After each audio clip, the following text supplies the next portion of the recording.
above and not beneath. And you don't want to just quote the promises of God, but you want them to be a reality in your life. You want everything you lay your hand to prosper and succeed. You want to see your prayers answered. Well, I can tell you that every one of us has areas of disobedience in our life, including me. But I can also tell you, and I mean this sincerely, and I'm sure many of you can say the same thing, and if you can't, I want to get you to the point where you can. I can honestly say today that I do not have any areas of known disobedience in my life. If I know that God's convicting me to do or not to do something, then I do it. Why? Because I've had enough experience with God that I have a reverential fear and awe of God. And that's something that we're lacking in the church today. Yes, God is our friend, and He's our buddy, but He's also God. And He means what He says, and we need to pay attention to what He says and do what He says. The Bible teaches us in 2 Corinthians that we are transformed into the image of God from glory to glory to glory. That means that we're constantly changing. We're constantly growing.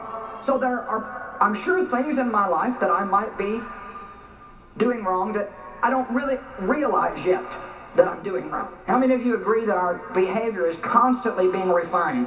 How many of you just this year, God has shown you some things that needed to change in your life that this same time last year you didn't even realize were a problem? Okay, well, so we're not held accountable for what we don't know. But we are held accountable for what we do know. Paul said, I haven't reached the place of perfection yet, but one thing I do, it's my one aspiration, forgetting the things that are behind, I press toward that mark of perfection. I hope by the time we're finished here today that you will understand that prompt and complete obedience to God is the wisest, the most intelligent thing that you can do. And it is absolutely the easiest way to resist the devil. I can tell you that the more obedient we are, the less trouble we will have with the devil. Oh, he will come against us.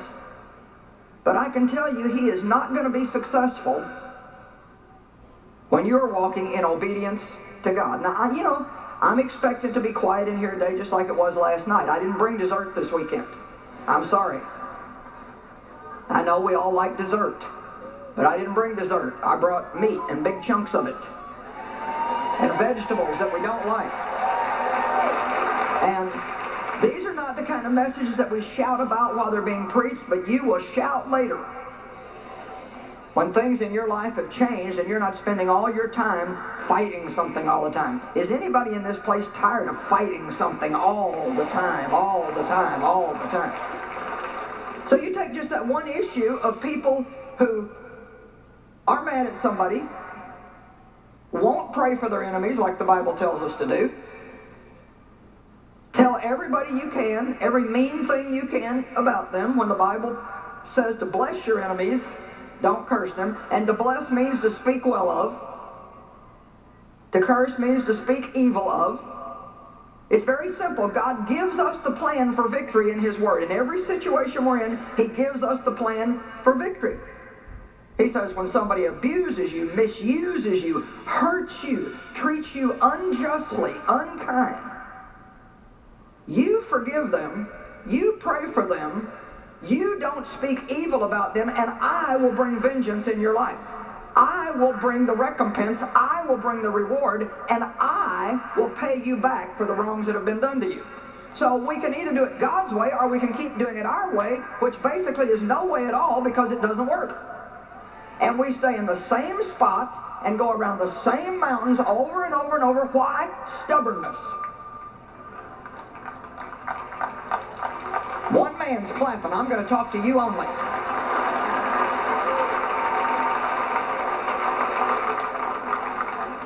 We find it so hard to just submit to God. Just do it God's way. Now, one of the things that I want to try to impart to you today, and this will make it so easier to obey God, even when it's hard. And it's not always easy on our flesh to obey God. Many times we don't understand. It doesn't make any sense what God's asking us to do. Why should I forgive that person? Why should I pray for them after the way they've treated me? Well, you don't have to know anything other than God said to. We don't have to understand.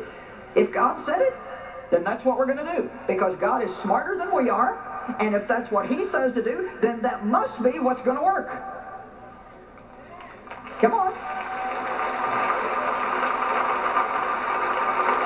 My ways are higher than your ways. My thoughts are higher than your thoughts. Commit your way unto the Lord, and He will bring it to pass. We've all got a way, but at the end of it, there's death. Jesus said, I am the way. Every problem you have, you look and see what His way is of getting out of that mess, and you'll have victory every single time. Every single time, you will eventually have victory, because God is not a man that He should lie. Everything that God asks you to do or not to do, everything that God asks you to do or not to do, will ultimately work out for your good. It may not feel good, it may not be easy, but in the long run, it will work out for your good. So we have a trade-off. We can either do something carnal to relieve the momentary discomfort that we feel from obeying God when He's asking us to do something that we'd rather not do. And then when we sow that seed of obedience, eventually we will have a great harvest of joy and righteousness and victory in our life. Or we can keep doing what we want to do, and we can keep that low-level pain in our life all of our life.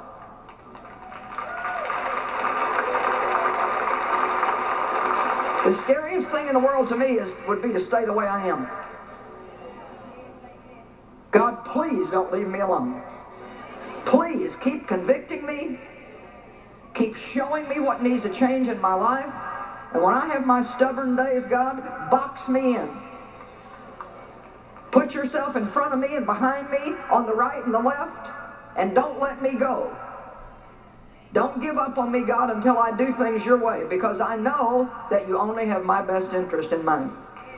It's not going to do us any good to yell at the devil while we're angry and upset, don't have any peace in our life, not walking in integrity, doing things that we know are